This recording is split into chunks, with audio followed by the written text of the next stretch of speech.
शिलांग भारत के पूर्वोत्तर राज्य मेघालय की राजधानी है।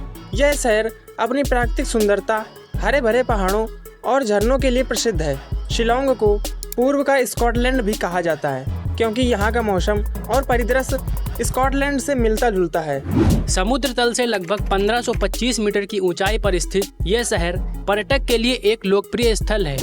शिलांग की संस्कृति में खासी जनजाति का गहरा प्रभाव है। खासी लोगों की भाषा, परंपराएं और रीति रिवाज यहाँ के सामाजिक और सांस्कृतिक जीवन का अभिन्न हिस्सा हैं। शिलांग का इतिहास बेहद दिलचस्प और समृद्ध है। इस शहर की स्थापना खासी जनजाति के लोगों द्वारा की गई थी, जो इस क्षेत्र के मूल निवासी थे। खासी पहाड़ियों में स्थित शिलांग की प्राकृतिक सुंदरता और समृद्ध सांस्कृतिक विरासत ने इसे एक विशिष्ट पहचान दिलाई है। 19वीं सदी में जब ब्रिटिश भारत में प्रवेश कर रहे थे, उन्होंने शिलांग को अपने प्रशासनिक केंद्र के रूप में चुना। 1864 में इसे असम के मुख्यालय के रूप में स्थापित किया गया। इसका मुख्य कारण यहाँ के सुखद मौसम और रणनीतिक स्थिति थी, जो इसे एक आदर्श प्रशासनिक केंद्र बनाती थी। 1874 में शिलांग असम प्रांत की राजधानी बन गया। 1947 में भारत की स्वतंत्रता के बाद शिलांग असम का हिस्सा बना रहा। हालांकि 1960 के दशक में उत्तर पूर्वी भारत में अलग राज्य की मांग बढ़ने लगी। 21 जनवरी 1972 को मेघालय को एक स्वतंत्र राज्य का दर्जा मिला और शिलांग को इसकी राजधानी बनाया गया। यह शहर लगभग 64.36 वर्ग किलोमीटर के क्षेत्र में फैला हुआ है। 2011 की जनगणना के अनुसार शिलांग की जनसंख्या लगभग 1,43,229 थी। हालांकि हाल के वर्षों में जनसंख्या में वृद्धि हुई है और वर्तमान में अनुमानित जनसंख्या 1,70,000 से अधिक हो सकती है। शिलांग में ईसाई धर्म सबसे लोकप्रिय धर्म है और शहर की 46.49% आबादी इसका पालन करती है और शहर में 41.95% लोगों के साथ हिंदू धर्म दूसरा सबसे लोकप्रिय धर्म है।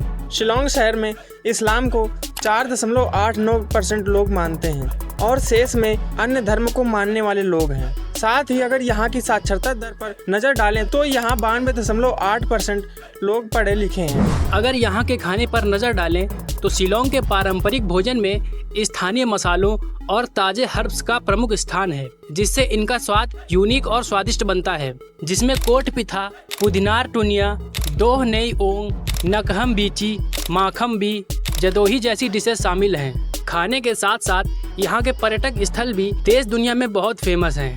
अगर यहाँ के प्रमुख पर्यटक स्थलों की बात की जाए तो elephant falls, Shillong peak, lady Hydari park, Umiam झील, Don Bosco centre for indigenous cultures, ward lake, cathedral of Mary help of Christians जैसे प्रमुख पर्यटक स्थल हैं। परिवहन और यातायात की दृष्टि से देखा जाए तो शिलांग पूरे भारत से अच्छी तरह से जुड़ा हुआ है। शिलांग में परिवहन के 3 प्रमुख साधन उपलब्ध हैं। नंबर 1, सड़क मार्ग। शिलांग में सड़क परिवहन सबसे प्रमुख साधन है। शहर को कई राष्ट्रीय राजमार्गों से जोड़ा गया है, जैसे नेशनल हाईवे नंबर 6, 40 और 106। ये नेशनल हाईवे शिलांग को गुवाहाटी, सिलचर, तुरा और अन्य महत्वपूर्ण शहरों से जोड़ते हैं। नंबर 2, रेल मार्ग। शिलांग में फिलहाल कोई रेल सेवा नहीं है।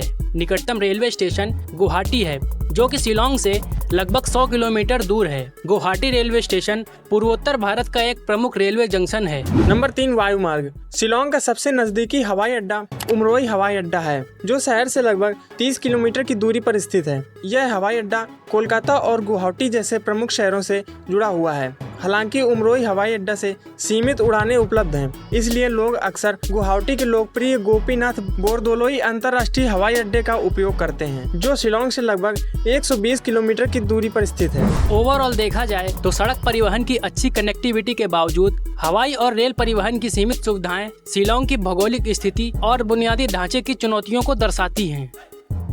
तो उम्मीद है दोस्तों, आज का यह वीडियो आपको जरूर पसंद आया होगा। तो हम फिर मिलेंगे अगली वीडियो में एक नए शहर की जानकारी के साथ। धन्यवाद।